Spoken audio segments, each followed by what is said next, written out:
We have a good one on ESPN tonight. Two of the best teams in the West face off tonight when the 4-0 Clippers travel north to face the red-hot Steph Curry and the Warriors. Golden State is an 8-point favorite at home. Stephen A., what do you expect in tonight's game?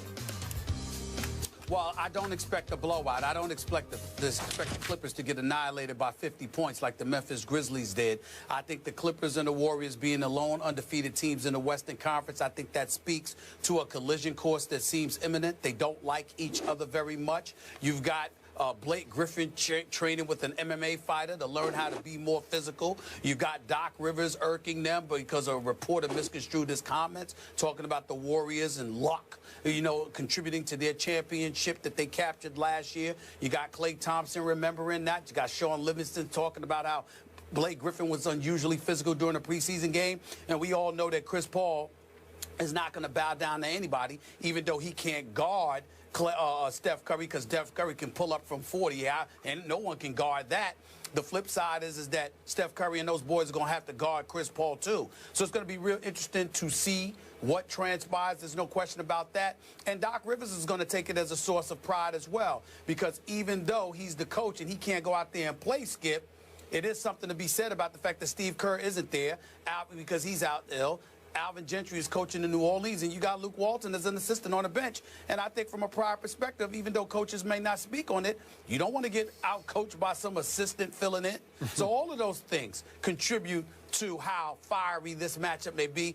I've been looking forward to this for weeks. I cannot wait to see this game tonight. So the spread, as Molly said, is 8 points. Do you think it'll be under 8? I think it's going to be close. I don't think that. I think it's going to be closer than that, but I think the Warriors win because they're at home at the Oracle where they beat the Clippers the last 4 times. I think they find a way to pull out a nail biter. So you would take the points. I would not. I don't know if you want to call this a blowout, but I could see the home team winning by 20.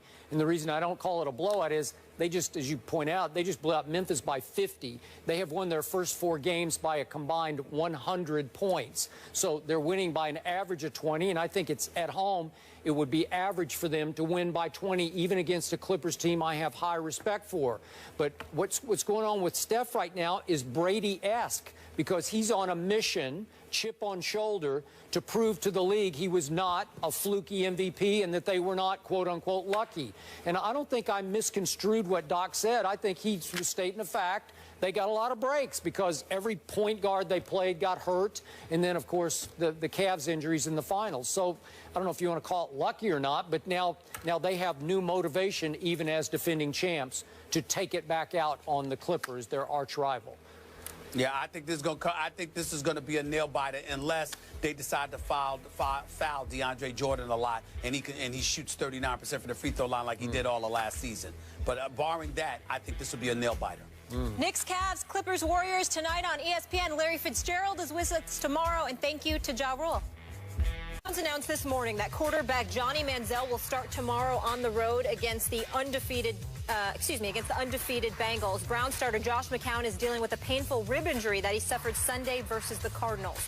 Manziel made his NFL debut last December against the Bengals, throwing 2 interceptions in a 30-0 loss. Stephen A., what do you expect from Manziel on Thursday night? Not much, to be quite honest with you, but I'm not saying that to, point the finger at him. I just don't think that he has a lot to work with. You're talking about Johnny Manziel going up against the Bengals, a Bengals team that is undefeated, that is clearly superior to the Cleveland Browns, a team that when Johnny Manziel had his starting debut in the NFL, beat up on Johnny Manziel 30-0, had him 10 for 18 for 80 yards. They literally generated a grand total of 107 yards. That's how anemic Cleveland's offense was. They were completely dominant. Now, Johnny Manziel admittedly was not prepared. Ultimately, he revealed that he had some issues. Ultimately, he had to go to a rehabilitation center in the offseason. He comes back this year. He's been average. I mean, he wasn't god-awful. I think we have to take that into consideration. Clearly, there's been some improvement in the games that he has played this year. You know, he's completing, you know, more than 50% of his passes. He didn't look god-awful. He had 3 touchdowns, just 1 interception. He made some plays when he's been in the lineup this year. So certainly, I expect that he might have some bright moments. But is it going to really resonate to the point where he's going to have a profound impact on the outcome? Absolutely not. I think he's going against a superior team. He's devoid of the requisite weapons. And as a result, the Cleveland Browns will fall yet again. But it won't be because of Johnny Manziel.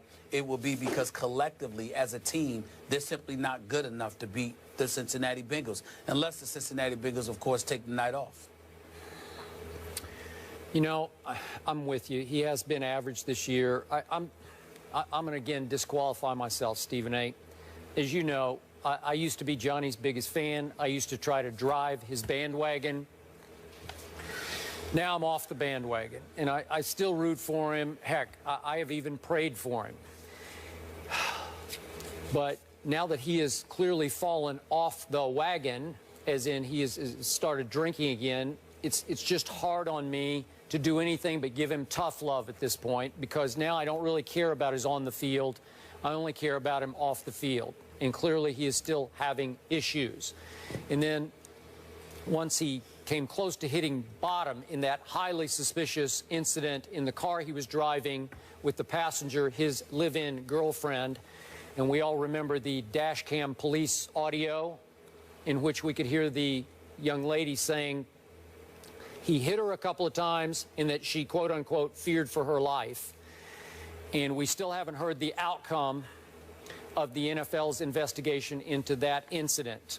So given all that, if you force me to talk about him on the field, I've sort of lost heart for it anymore. But to your point, I cannot imagine a more difficult place. Maybe at Seattle against the Legion of Boom, but this is a division rival of theirs, clearly. That game, his performance against Cincinnati last year was in Cleveland, and it was as painful a performance to watch as I have ever had to sit through. He was, to your point, a flat-out disaster. Their offense was a disaster. He was overmatched.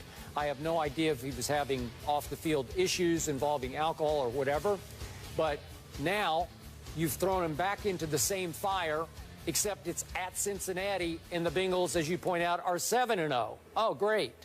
Well, it's back to my suspicion about the organization. Do they really want him to succeed? You know, I realize Josh McCown's beat up. He's got the rib. But it just seems weird to me that if you're ever going to protect a kid who needs protecting, this is where you don't do this. No. Wrong place, wrong time, wrong opponent, wrong record. Everything's bad. And listen, Josh McCown has worked minor miracles with this Browns offense because it's got no, I told you in the preseason, they got no skilled weapons.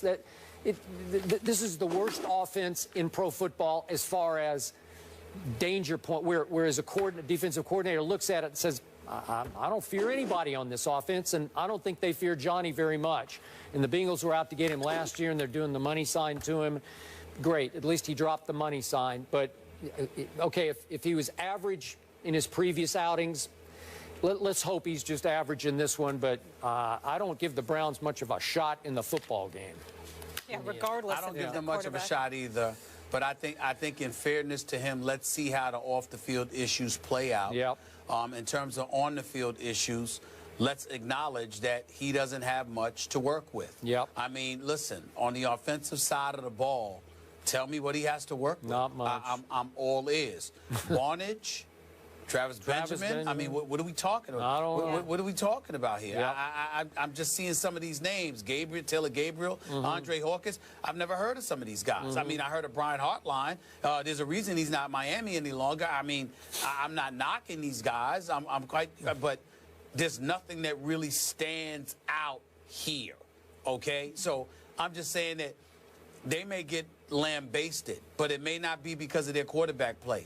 It may be because offensively they're just not very good, and they're going up against one of the better teams in all of the NFL.